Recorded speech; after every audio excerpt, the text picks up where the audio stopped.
बिस्मिल्लाहिर्रहमानिर्रहीम अस्सलाम वालेकुम। आज का हमारा जो टॉपिक है वो है immune cells and their function. इसमें अगर हम आने वाले चंद मिनटों में जो हम डिस्कस करने जा रहे हैं वो types of the immune cells और उनकी फॉर्मेशन कैसे होती है हमारी बॉडी में और फंक्शंस क्या हैं इन इम्यून सेल्स के। और इन दी एंड हम डिस्कस करेंगे कि टोटल ल्यूकोसाइटिक काउंट और डिफरेंशियल ल्यूकोसाइटिक काउंट में क्या फ़र्क होता है और किन चीज़ों की ये इंडिकेशन होती है।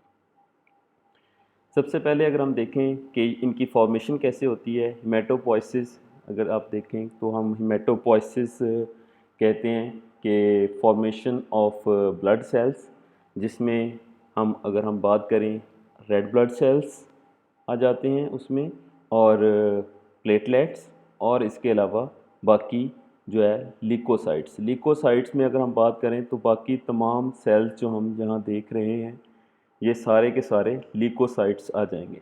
ल्यूकोसाइट्स हम कहते हैं कि वो हमारी ब्लड के सेल्स, हमारी बॉडी के इम्यून सेल्स जो किसी फॉरेन पार्टिकल, किसी फॉरेन इन्वेडर के अगेंस्ट जो है वो रेजिस्ट करते हैं और उसके अगेंस्ट फाइट करते हैं।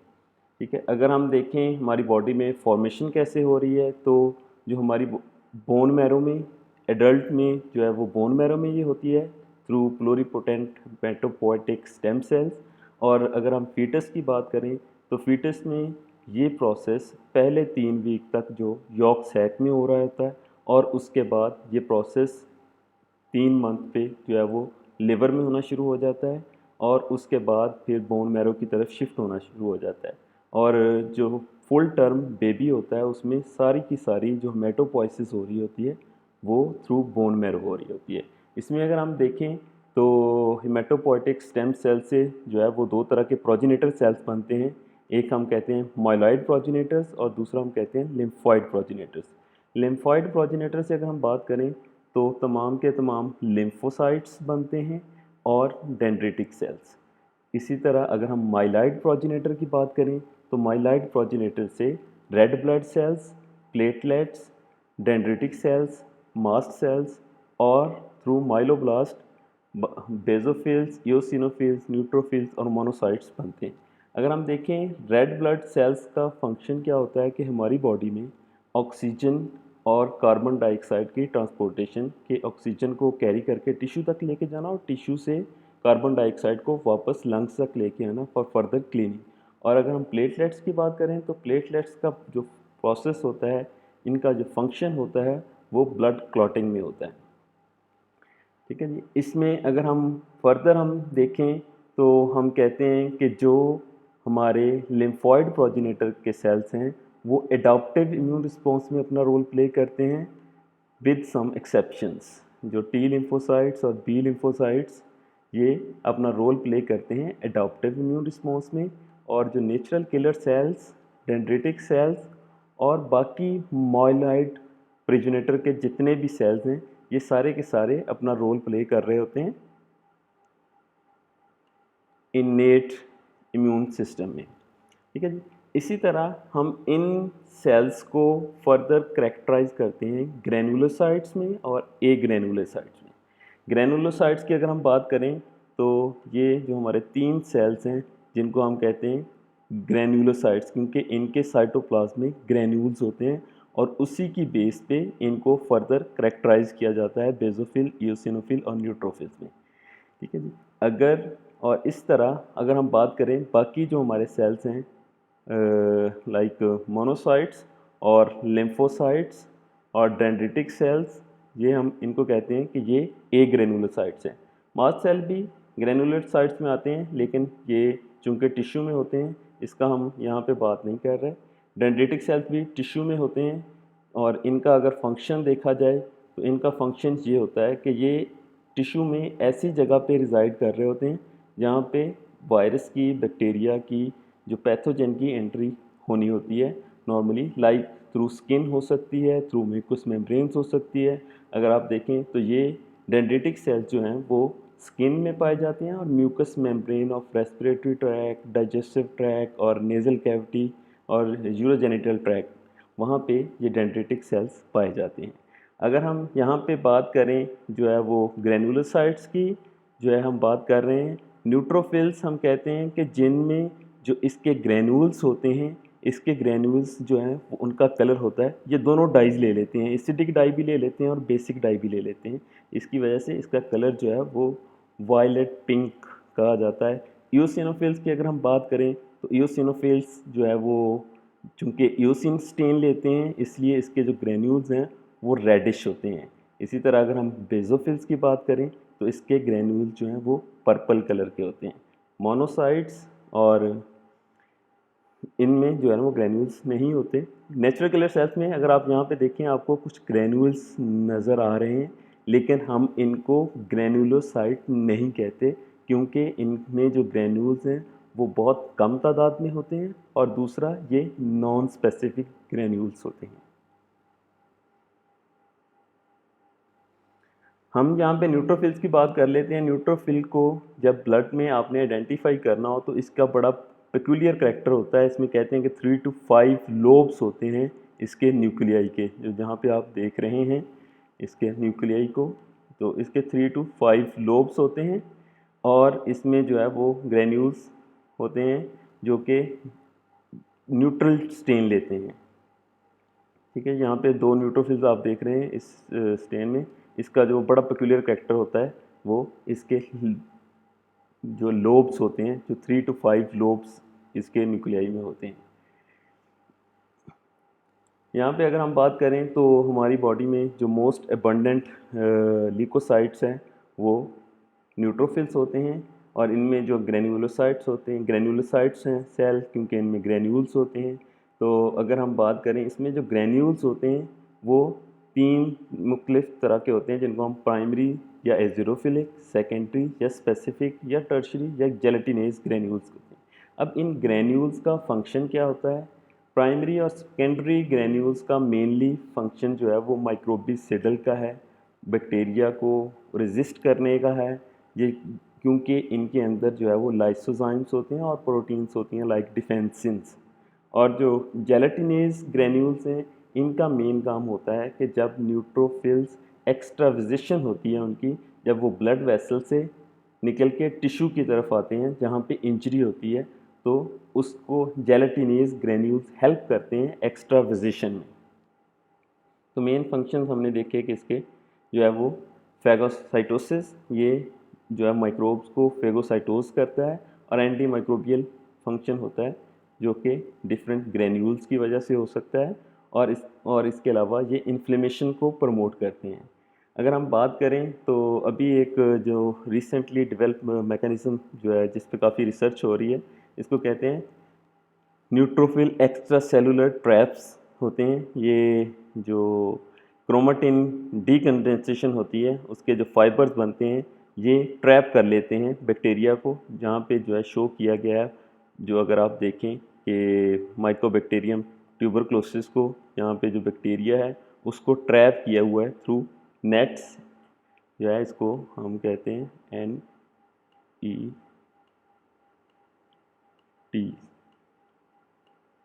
Neutrophil extra traps.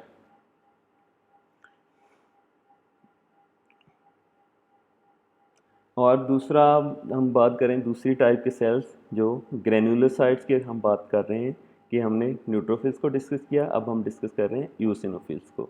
यूसिनोफिल्स में जो ग्रेन्यूल्स होते हैं, इसके ग्रेन्यूल्स जो हैं वो रेडिश कलर देते हैं क्योंकि ये ईओसिन को अपटेक करते हैं, और इनका फंक्शन जो है वो फेगोसाइटोसिस हो सकता है, इन्फ्लेमेशन है, और मेनली जो ये इन्वॉल्व होते हैं वो पैरासिटिक इन्फेस्टेशन में जो है और एलर्जिक रिएक्शन में, पैरासाइट इम्यूनिटी में इनका बड़ा इंपॉर्टेंट रोल होता है।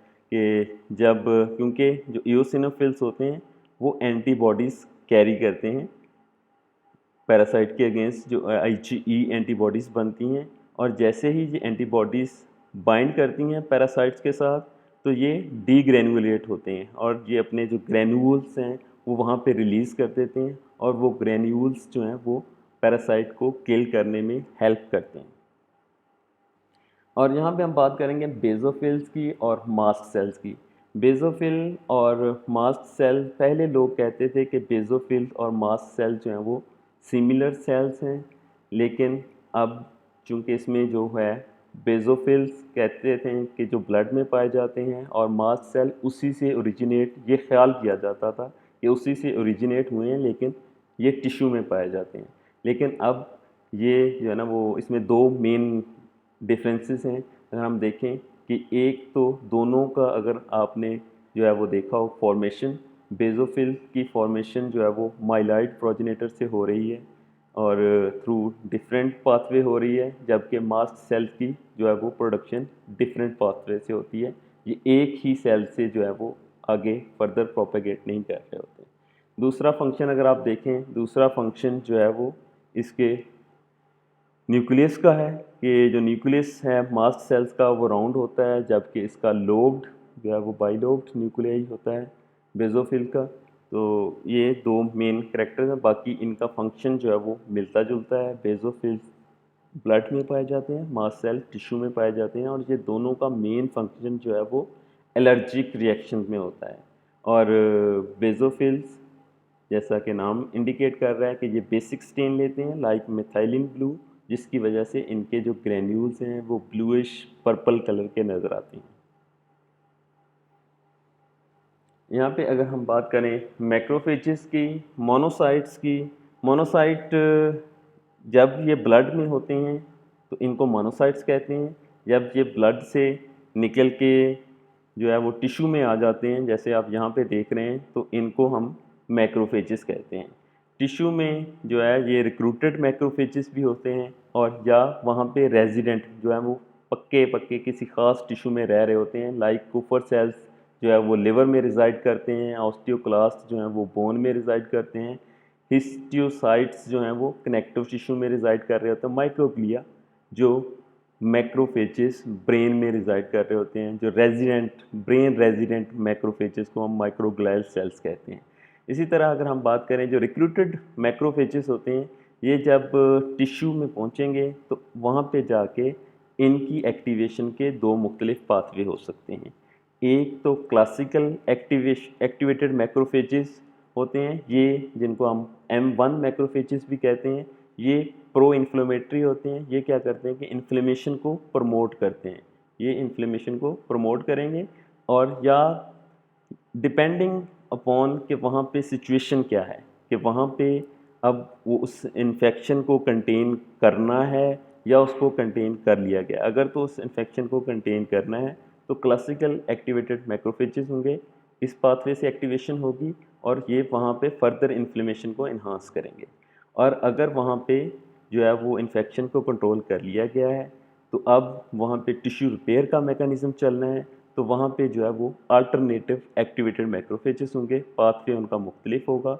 ऐसे केस में क्या होगा कि ये एंटी इन्फ्लेमेटरी होंगे, ये इन्फ्लेमेशन को सप्रेस करेंगे, और वहाँ पे जो है वो टिश्यू रिपेयर का मैकेनिज्म स्टार्ट हो जाएगा। इनका एक और बड़ा इम्पॉर्टेंट फंक्शन होता है, अगर हम बात करें एंटीजन प्रेजेंटिंग सेल्स की, इनका के जो मैक्रोफेजेस हैं इनका एक फंक्शन होता है कि ये एंटीजन को प्रेजेंट करते हैं।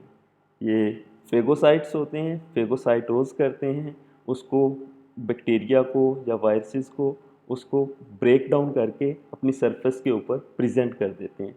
इसलिए इनका कहते हैं कि ये बड़ा इंपॉर्टेंट फंक्शन है इन्नेट इम्यूनिटी का और एडाप्टिव इम्यूनिटी को कोऑर्डिनेट करने में, इन दोनों को आपस में लिंक करते हैं ये सेल्स। आगे हम बात करें लिम्फोसाइट्स की। लिम्फोसाइट्स हमने बात की थी कि ये ए ग्रेन्युलोसाइट्स होते हैं। लिम्फोसाइट्स आगे फर्दर हम बात करें तो तीन तरह के होते हैं, B cells, T helper cells, cytotoxic T cells. ठीक है जी।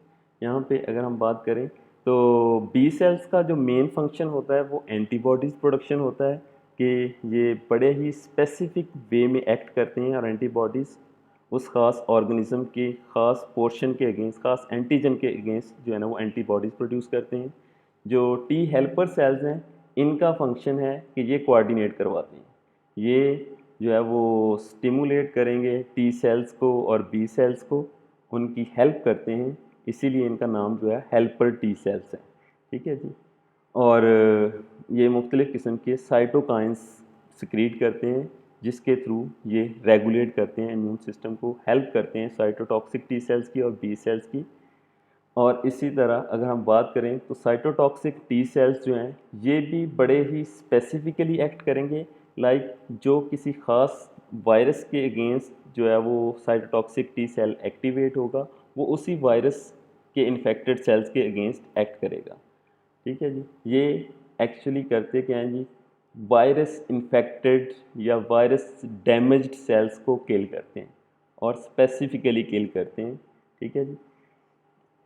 यहाँ पे इनको जो है ना वो CD4 यहाँ पे लिखा हुआ है, जैसे CD8, तो इसका मतलब होता है cluster of differentiation 4, cluster of differentiation 8।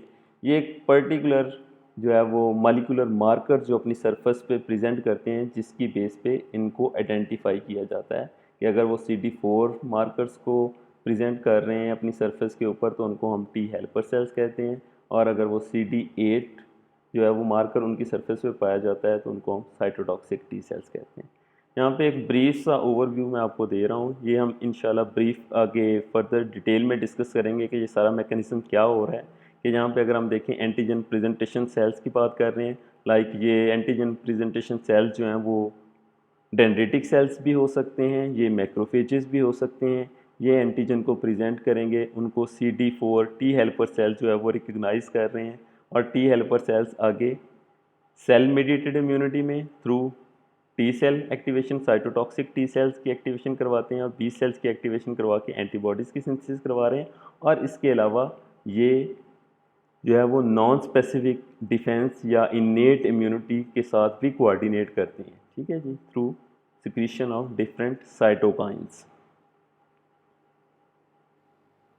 हाँ जी, नेचुरल किलर सेल्स ये भी लिम्फोसाइट्स की एक टाइप है, जिसको हम नेचुरल किलर लिम्फोसाइट्स का अगर हम देखें कि ये नॉन स्पेसिफिकली एक्ट करते हैं, ये इनेट इम्यून सिस्टम का पार्ट होते हैं, लेकिन लिम्फॉइड प्रोजेनेटर सेल से प्रोड्यूस होते हैं। अगर हम देखें कि ये साइटोटॉक्सिक टी सेल्स और नेचुरल किलर सेल्स जो हैं इनका मैकेनिज्म ऑफ एक्शन, लाइक जो है mechanism of action of killing of cells, वो ऑलमोस्ट सिमिलर होता है, लेकिन नेचुरल किलर सेल्स जो हैं वो नॉन स्पेसिफिकली सेल्स को किल करते हैं। ठीक है जी। नेचुरल किलर सेल्स वो चाहे FMD की वजह से जो है वो वायरस की शेप चेंज हुई है, FMD इन्फेक्टेड सेल्स है या पोलियो इन्फेक्टेड सेल्स है, वो उन तमाम को रिकग्नाइज कर लेगा। ठीक है जी। ये और अगर साइटोटॉक्सिक टी सेल्स की बात करें तो जो साइटोटॉक्सिक टी सेल्स वो FMD के अगेंस्ट होगा, वो सिर्फ उसी सेल्स को किल करेगा। वो दूसरे सेल्स चाहे किसी और वायरस की वजह से उनकी शेप चेंज हो रही है, उनकी प्रेजेंटेशन चेंज हो रही है, वो एबनॉर्मल सेल्स हैं, वो उनको रिकग्नाइज करके किलिंग नहीं करेगा। मैकेनिज्म एक्शन देखा जाए, नेचुरल किलर सेल्स ये वायरस इन्फेक्टेड सेल्स के अगेंस्ट इफेक्टिव होते हैं और कैंसरस सेल्स को जो है ना वो किल करने में हेल्प करते हैं। अगर हम देखें कि ये मैकेनिज्म ऑफ एक्शन क्या है, कि नॉर्मली क्या होता है कि जो नॉर्मल सेल्स होते हैं उनमें इनहिबिटरी रिसेप्टर्स होते हैं जो कि इनहिबिट करते हैं activation of natural killer sales. और ये बड़ा ही डेलिकेट बैलेंस होता है कि जैसे ही जो है वो टारगेट सेल्स है वो वायरस से इन्फेक्ट हुआ है या वो कैंसरस सेल्स है, तो उसमें जो है ना वो रिसेप्टर्स चेंज होना शुरू हो जाएंगे, तो उसमें जो एक्टिवेटिंग लाइगेंड आना शुरू हो जाएंगे, तो वो लाइगेंड बाइंड करते हैं एक्टिवेटिंग रिसेप्टर के साथ। जब इन इसमें जो है ना वो दो मैकेनिज्म हो सकते हैं, एक तो ये कि ये एक्टिवेशन का पाथवे एक्टिवेट होना शुरू हो जाए या इनहिबिशन का पाथवे सप्रेस होना शुरू हो जाए। ठीक है, ये या तो सप्रेस होना शुरू हो गया या ये वाला पाथवे जो है वो एक्टिवेट होना शुरू हो गया। अल्टीमेटली क्या हो गया कि एक्टिवेशन के जो सिग्नल्स हैं वो आउटवे कर गए हैं जो इनहिबिशन के सिग्नल्स को। तो ऐसे केस में क्या होगा कि इनके जो है वो ग्रेन्यूल्स होते हैं, वो ग्रेन्यूल्स में जो अगर आप देखें ग्रेनजाइम्स होते हैं, परफोरेंस होती हैं जो वहाँ से रिलीज़ होंगे, और ये क्या करते हैं, परफोरेंस करती हैं कि सेल्स के अंदर जो है वो पोर बना देती हैं, और इन पोर से होते हुए ग्रेनजाइम जो हैं वो टारगेट सेल्स के अंदर दाखिल होते हैं और उनके अंदर उसकी एपोप्टोसिस करवा देते हैं। यहाँ पे एक बड़ा जो है ना वो इंटरेस्टिंग पॉइंट है कि नॉर्मली अगर आप देखें ऐसा नहीं होता कि जो वायरस इन्फेक्टेड सेल्स है उसमें बहुत सारे वायरसेस होते हैं, ये उसकी किलिंग बड़े स्पेसिफिक वे से करवाते हैं। ये ऐसे जस्ट उसको बर्स्ट नहीं करवा देते कि जिसकी वजह से वेरियंस जो हैं वो रिलीज़ हो जाएं। ये इसको बड़े कंट्रोल्ड मैकेनिज्म के थ्रू, एपोप्टोसिस के थ्रू उनकी किलिंग करवाते हैं और उन विरियंस की जो है वो बॉडी में रिलीज़ नहीं होने देते हैं। ठीक है, यहाँ पे अगर हम एंड पे बात करेंगे कि टोटल ल्यूकोसिटिक काउंट और डिफरेंशियल ल्यूकोसिटिक काउंट की। टोटल ल्यूकोसिटिक काउंट कहते हैं कि जो टोटल ल्यूकोसाइट्स जो हैं वो ब्लड में कितने होते हैं।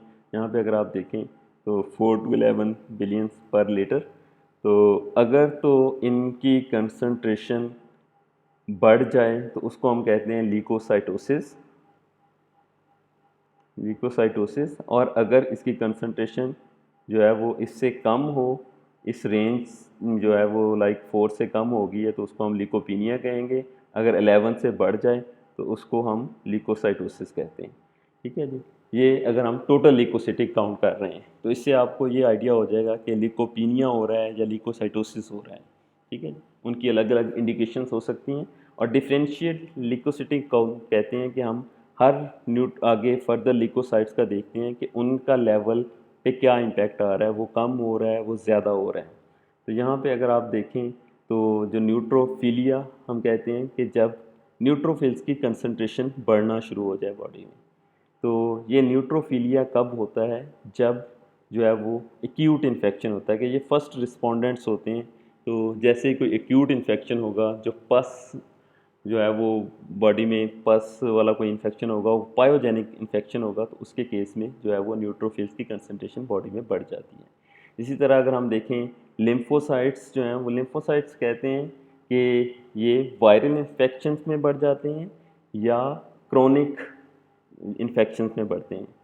ठीक है जी, वायरल इन्फेक्शन चाहे एक्यूट हो चाहे क्रोनिक हो तो उसमें आपको लिम्फोसाइटोसिस मिलेगा। ठीक है जी, और इसके अलावा अगर बैक्टीरियल की बात हो रही है तो उसमें जो है वो क्रोनिक कंडीशन में जो है वो लिम्फोसाइट्स की कंसंट्रेशन इंक्रीज़ कर जाती है। इसी तरह अगर हम बात करें मोनोसाइटोसिस की, कि जब उसकी नॉर्मल रेंज से मोनोसाइट्स बढ़ जाएं तो उसको हम कहते हैं मोनोसाइटोसिस। और ये जनरली क्रोनिक कंडीशन में जो है वो इंक्रीज़ करता है, लाइक टीबी के केस में आपको मोनोसाइटोसिस ब्लड में ज़्यादा मिलेगा। ठीक है, मोनोसाइटोसिस मिलेगा। इसी तरह अगर हम बात करें एओसिनोफिलिया की, तो एओसिनोफिलिया कहते हैं कि increase concentration of eosins in blood, eosinophils. तो ये कब होता है कि अगर एओसिनोफिलिया हो रहा है तो ये इस चीज़ की इंडिकेशन होती है कि ब्लड में जो बॉडी में कोई पैरासिटिक इन्फेस्टेशन चल रही है या कोई एलर्जिक रिएक्शन चल रहा है। इसी तरह अगर हम बात करें बेज़ोफिलिया की, तो बेज़ोफिलिया जो है वो इंडिकेशन है कि बेज़ोफिल्स इंक्रीज़ कर गए हैं, तो बेज़ोफिल्स जो हैं वो एलर्जिक रिएक्शंस में इंक्रीज़ करते हैं। ठीक है जी, अल्लाह हाफिज़।